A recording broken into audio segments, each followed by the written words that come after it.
I have with me in the studio Rebecca Henderson. She is one of the 25 university professors at Harvard, and this is one of the highest honor which Harvard gives its faculty. Rebecca is also the author of Reimagining Capitalism in a World of Fire, which was shortlisted for the Financial Times McKinsey 2020 Business Book of the Year Award. And Rebecca joins us today on the Payal Nanjiani Leadership Podcast to talk about reimagining capitalism. Rebecca, welcome to the Payal Nanjiani Leadership Podcast. It is such an honor to have someone like you here. I'm honored to be invited to join you. Thank you very, very much. Thank you. And, you and I were talking earlier, and we had so much discussion about capitalism and, is it broken right now? How do we fix it? So before we really get deep into the subject, I think we all would love to know what brought you to this field of capitalism. It's very unique, it's really unique. When I was a little girl, I grew up in England, and I would drive with my family past factories and office buildings, and I always wanted to know what happened inside them. I wanted to know how the economy worked. Why is it that the lights came on when we flicked a switch? Where does all this food come from? I was just curious. And so I did an engineering degree and then at MIT, and then did a PhD in business economics at Harvard. I thought initially I was going to do an MBA and become a captain of industry. My goal was to be CEO of IBM.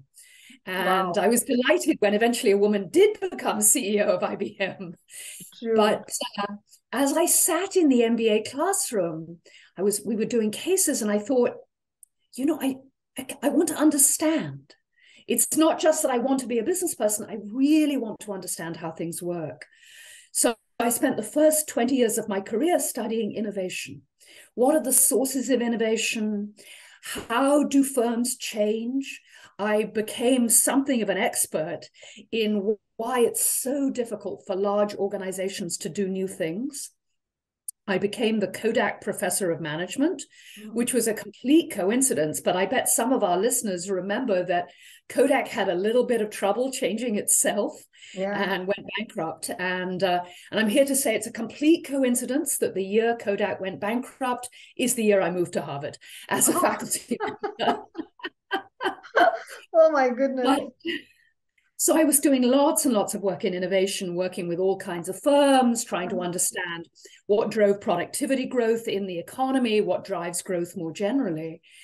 And about 15 years ago, large energy companies started showing up in my office and talking about climate change. And really explaining to me that the entire energy infrastructure was going to have to change. And how should they think about that as large companies? And that really is what first piqued my interest in climate change. My brother is a freelance environmental journalist, and he started giving me the science to read. And as I read the science, I thought, oh my goodness, this is the ultimate disruption. We're going to see change in agriculture, in infrastructure, in transportation, in food. Nearly every major industry is going to have to fundamentally change. So for me, getting interested in problems like climate change, and we'll talk in a little bit about problems like inequality too, it was really triggered by my passion for innovation. And making sure that the economy is flexible enough and responsive enough to be able to respond to these kinds of major challenges. So what challenges are you seeing now? Like, if I would just get into a basic of capitalism, what, according to you, characterizes capitalism? What does it include? What is capitalism before we talk about what it needs, right? So I think of capitalism as primarily private ownership of the means of production. So it's individuals who own the machines and the factories. And government's role is to set the rules of the game, to make sure that we don't get collusion between firms, to make sure that markets are genuinely free and fair. Right. and also to make sure that everyone gets a chance to participate. So to take care of things like education and healthcare, and to think about infrastructure. So there are some goods, we call them public goods. I'm sure you've talked about them, but things like freeways, that it's kind of expensive if individual firms, like, I'm going to build this 10 miles of freeway and you build the next 10. No, we give that to government as a task to do. So I think of effective capitalism, and there are many, many different kinds, but I think in really well-working capitalism, government sets the rules of the game, takes care of public goods, and makes sure that individuals have a chance to participate in the market. And the economy is run by private individuals. And it's very open. I mean, for me, effective capitalism is full of entrepreneurship and change, and anyone can play. That to me is one of the gifts of capitalism. I mean, if you think back before capitalism, the king and his buddies basically owned everything. Yeah, those stories that we keep hearing. Yeah, no, but and nobody else, everybody else was basically a peasant. Yeah. And this really radical idea that individuals should be able to start companies, accumulate capital, make money for themselves. And we've seen, I mean, in a moment, I think we're going to talk about sort of what's maybe going wrong with capitalism right now, but it's so important to remember what went right. I mean, GDP per head has more than tripled globally in my lifetime. Oh, wow. That's incredible. And what's the reason for that? What's the reason for well, there are many reasons. One is the immense growth in science and technology. So we've had this explosion of knowledge about science and technology and the invention of electricity and the computer and penicillin, but that's been paired with this incredibly effective economic system, which takes the scientific ideas and turns them into real businesses and services. So it's that combination between technology and science and free capitalism that I think has given us this explosion in growth. I mean, we take it for granted now, but think about Japan in the early 70s. Japan was a poor nation. And they harnessed the power of innovation. And I think it's just look where they have reached. But look where they are. They're basically one of the richest countries on the planet, the third largest economy in the world. And that was capitalism plus science and technology. South Korea, same thing. And I think, here's another wild statistic, which I'm sure you know. Yes, there are still children who don't have enough to eat and who die too young. But there are fewer children dying before their third birthday now than there were 50 years ago, even when the population of the globe has gone to 9 billion people. So the population is nearly quadrupled. Isn't that amazing? And that's mind-blowing. Yes, there are problems, but basically, we now have enough food on the planet, enough GDP per head to feed everyone, to build everyone adequate housing, reasonable healthcare. The economy has been that successful. It's amazing, really, really amazing. So you said innovation. The couple of times you mentioned innovation. So what has capitalism and innovation? What's the alignment here we are looking at? So the essence of capitalism is competition. And so if I'm running a firm and you're running a firm, there are basically, and I'm simplifying horribly, two ways we can compete. We can, let's suppose we're making hamburgers. Okay. Simple one. Yeah. We're making food. We're in the food business. We're in the food business. We're in agriculture. And there are a couple of ways we can compete. We can cut costs. And that's an old-fashioned way to compete. It's great. It's going to make us both more efficient, both more focused. But after a while, you can only cut costs so far.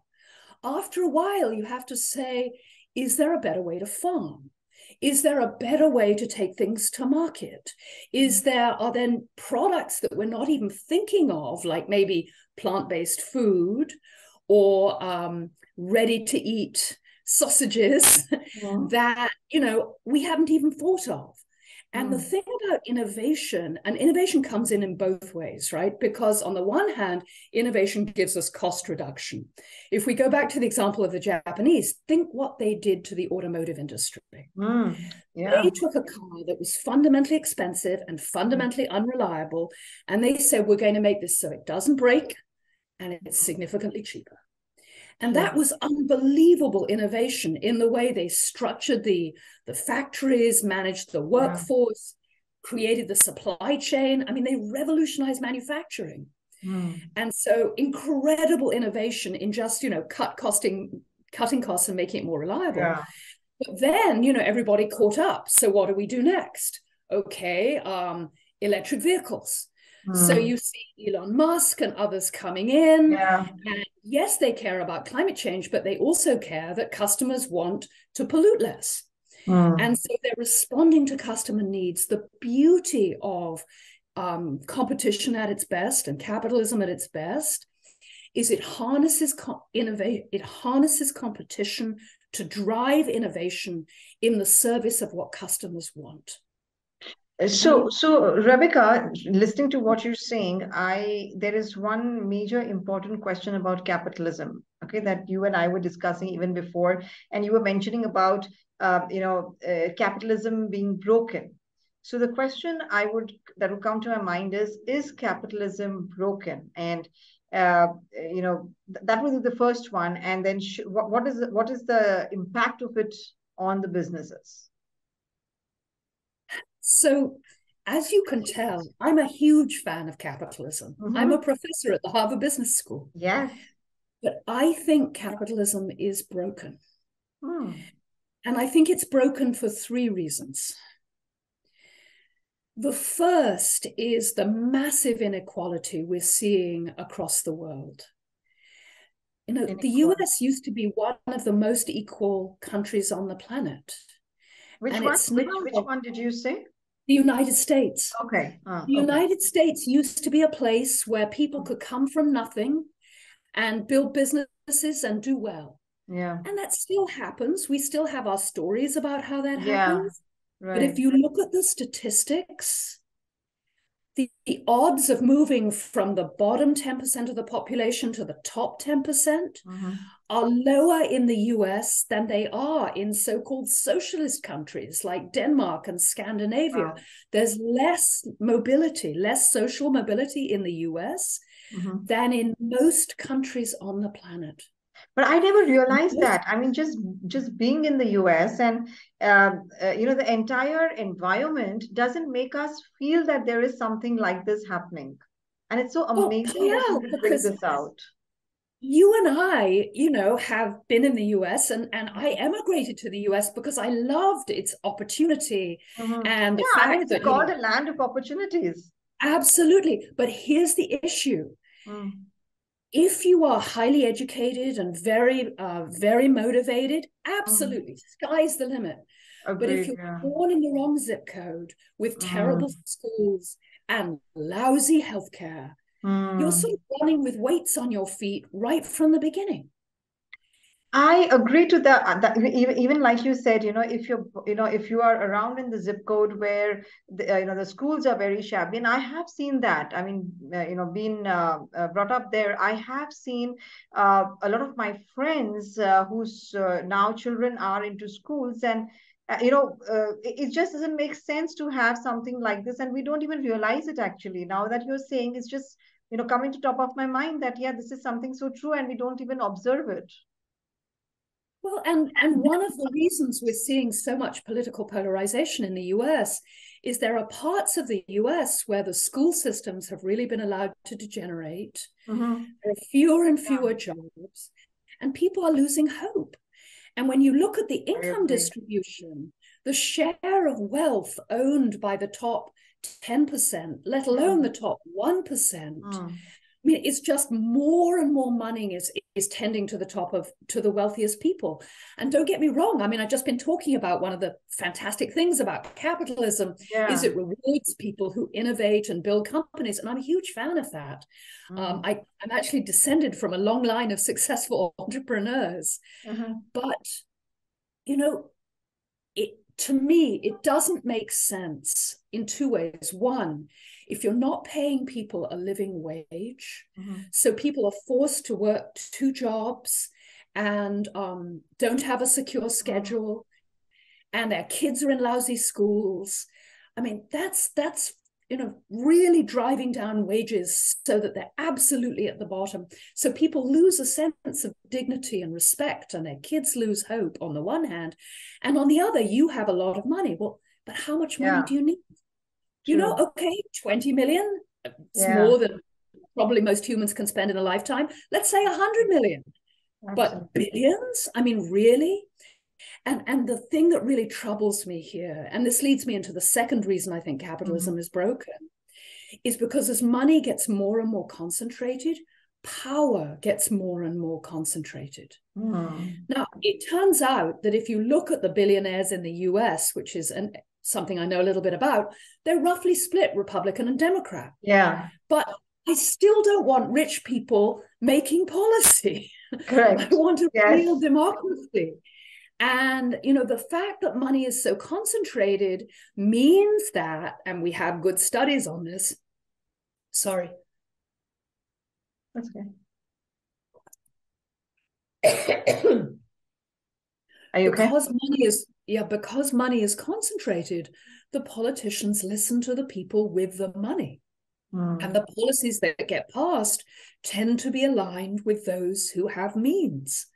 The Trump's tax cut would be the most obvious example of this, which was a massive transfer of wealth to the richest people in the country. So, I don't think this is good for capitalism. Right. I think it really is disastrous for capitalism. And then if we loop in the third problem I'm worried about, so we have inequality, we have democracy under threat, because a lot of people can see that somehow the system is rigged and they don't like the elites and they're looking around for someone to save them. So we're seeing a move to authoritarianism, super dangerous.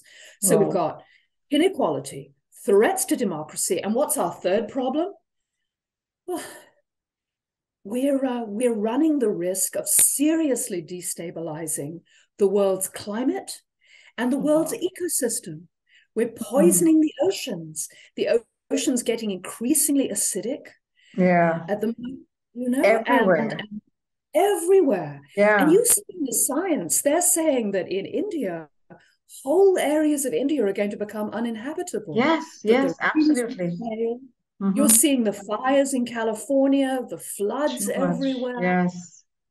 This is, and here's my bottom line. None of this is good for business. Absolutely. Absolutely. That is true. And I don't think we even pay attention to these things for the business. We are so focused on on achieving our goals and targets and making sure that the, profits are accomplished. I don't think we are looking at this angle when it comes to the business aspect of it, which I think is a huge risk we all are taking and very soon it's going to impact. I mean, I'm very sympathetic. As I said, I come from a long line of successful entrepreneurs. And if you're a business person, you're making payroll. You're just trying to run the business. And that's hard enough. Yeah. I mean, I have more than 20 years of public board experience. I understand you need to focus on the business first and foremost. But I think there are two reasons business people should be thinking about these big problems. Yeah, true. The first reason is there's money to be made from them. That's the first and most important reason. And that's what business entrepreneurs understand too. It's the money side of it. Exactly. Whenever there's a money angle, it's easier to explain it. There's lots of money to be made here. So let me just give you a couple of examples. You've heard of Walmart, right? Yeah. Third largest employer in the world after the American and Chinese armies. Absolutely focused on reducing costs. Yeah. Well, for 20 years, Walmart has been switching their energy to renewable energy. And in that process, just in, for example, redesigning all their trucks so the trucks are much more energy efficient, they have put $1 billion a year to the bottom line in profits. They think they're getting something like 16 to 17% rate of return on their energy conservation efforts. they're now pushing all the firms in their supply chain to save a gigaton of carbon. So really trying to cut back on carbon pollution and really address this problem of climate change, making money the whole way. And if you come back to our food example, you're seeing investment in plant-based meats, a very different way to meet human needs. That's potentially a huge opportunity. I'm not a big fan of Elon Musk, who's a very complicated man, but we have to have a good talk on that. He's a bit complicated. But this move into electric vehicles, that's a multi-billion-dollar market. Many of my friends in real estate, who believe me are not greeny tree-hugging kind of people, they can see that they're going to have to harden infrastructure to deal with climate change, that many of their customers are demanding energy-efficient buildings. So there's just a ton of opportunity in climate change. And then if we think about inequality, if I go back to Walmart has been steadily raising wages for their lowest paid employees because they started to believe that paying people absolutely as little as possible was completely counterproductive, that people don't make good employees if they're worried about their children and not getting enough sleep and continually worried about money. And in fact, we have now great research. My colleague Zainab Ton at MIT, who has published a book called The Good Job Strategy, she has shown that even in blue-collar jobs like retail, if you pay people more, give them stable schedules, and treat them with dignity and respect, productivity and creativity very significantly increases. So we can address inequality and run our firms more effectively. Wow. And so that's a really good business reason to pay attention to these absolutely issues. I mean, we're just leaving it on the table otherwise. Absolutely. And employees are increasingly wanting to work for companies that are trying to make a difference. Yes. I had a friend who was a CEO of a very successful, very fast-growing company.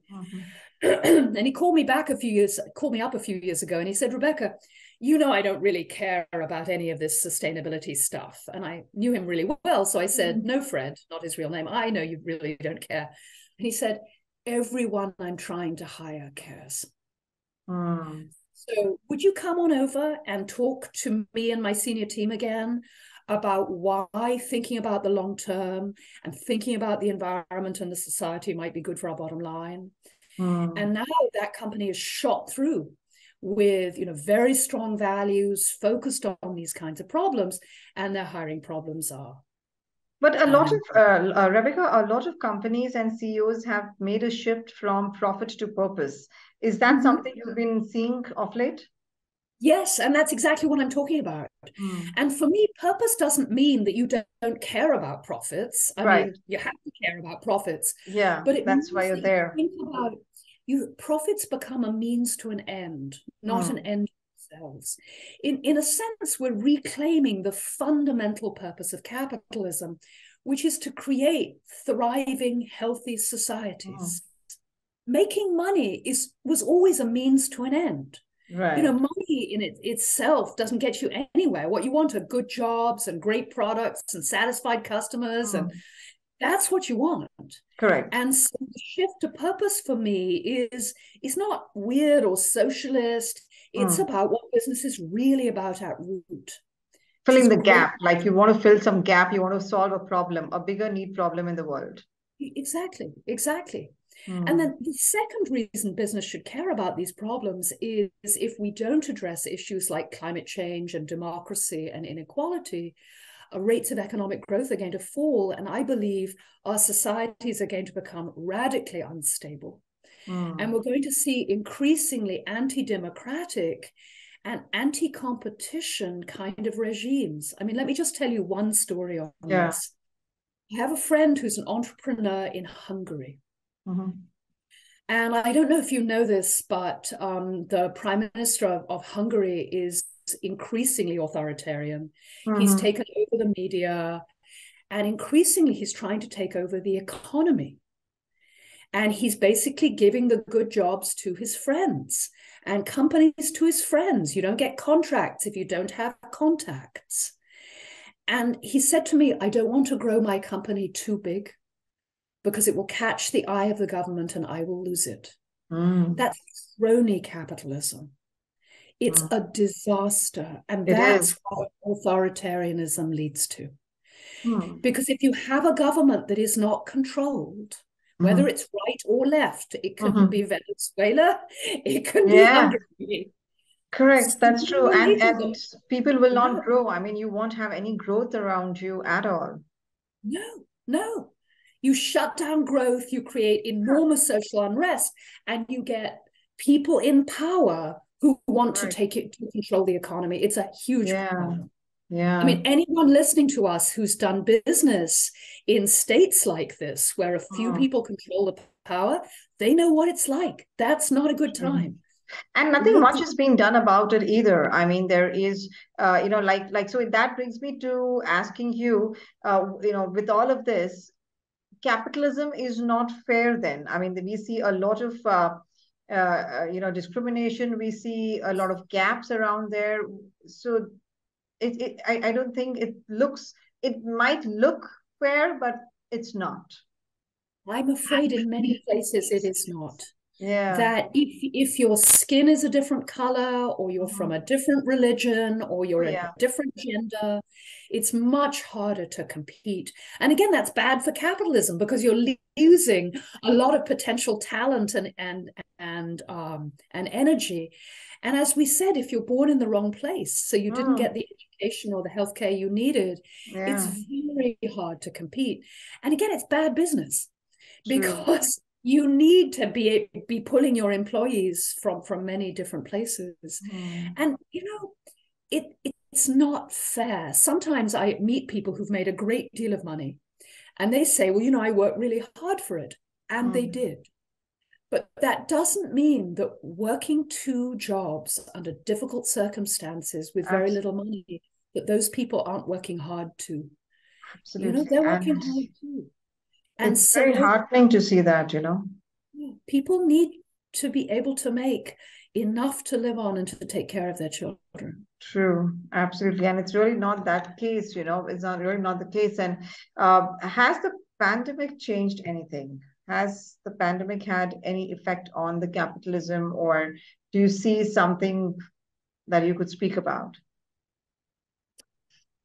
So when the pandemic first hit, I hoped that it would make us much more aware of the fact that we're all in this together, that all of us are vulnerable to major shocks like a pandemic. And I hoped it would make us aware that we're all vulnerable to climate change. Right. I mean, burning fossil fuels imposes not only enormous damage on current people living right now through health damages. I mean, my colleagues at the School of Public Health estimate that for every $10 worth of coal-fired electricity, that causes about $8 worth of harm to human health right now, which is huge. My goodness. Then another $8 worth of climate damage, which essentially is future damage to our children and our children's children.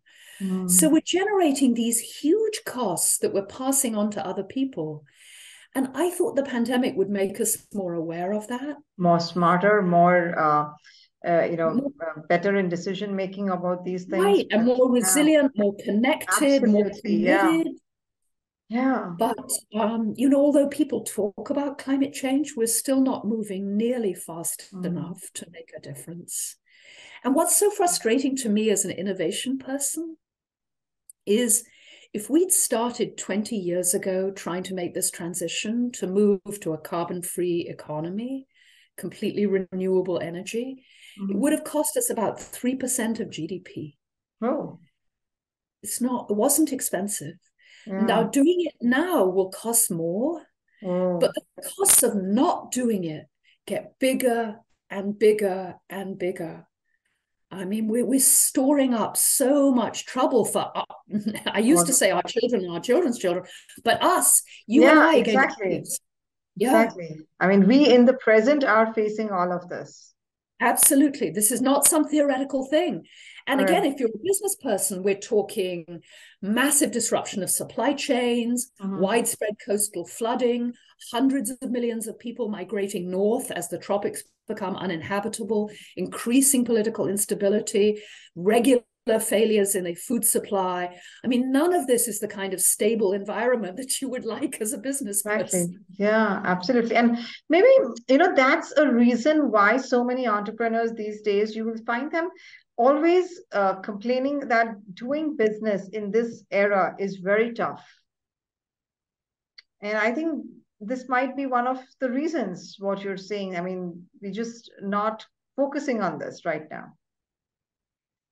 I think, I mean, right now it's hard globally because everyone who has capital is hanging on to it. Yeah. I have friends who are entrepreneurs who've had to shut down their firm, thriving business, many customers, but they simply cannot raise that the continuing capital they need. So it's a really tough time to be an entrepreneur. Yeah, it Uh, is. I mean, I've had people who, would say that, oh, during my dad and my grandfather's time, doing business was easier. And to a certain extent, there has been so much changes. And like you said, one of them being the capital, and that's one of the biggest things for every entrepreneur.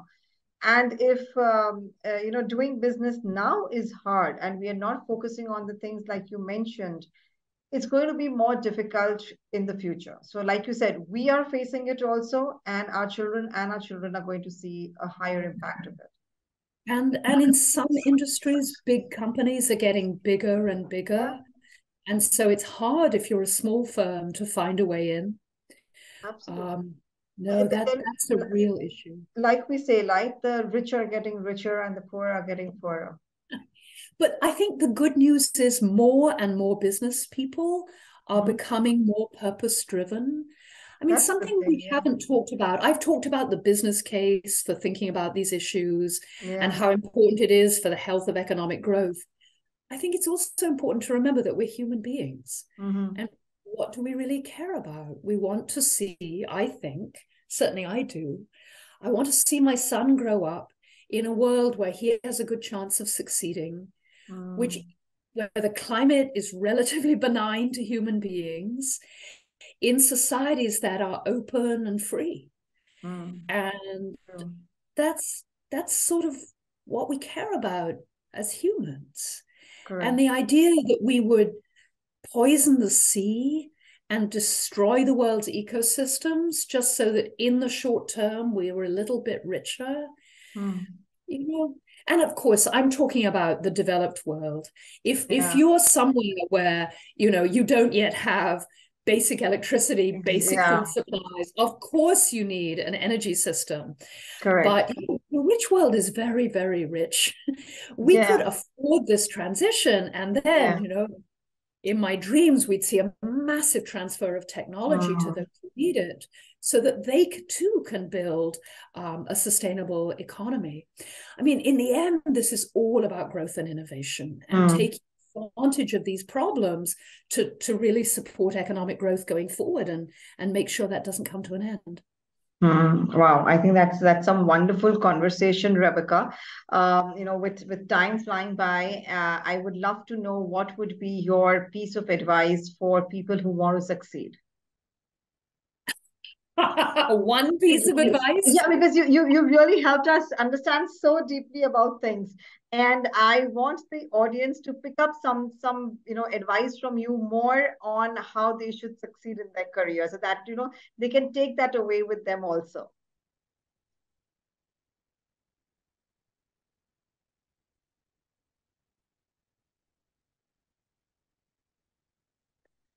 The most successful business people I know are almost schizophrenic. Huh. On the one hand, they are very strategic and very smart. Mhm. They focus on the bottom line, they focus on the business model, they do everything you'd expect, and they do it very well.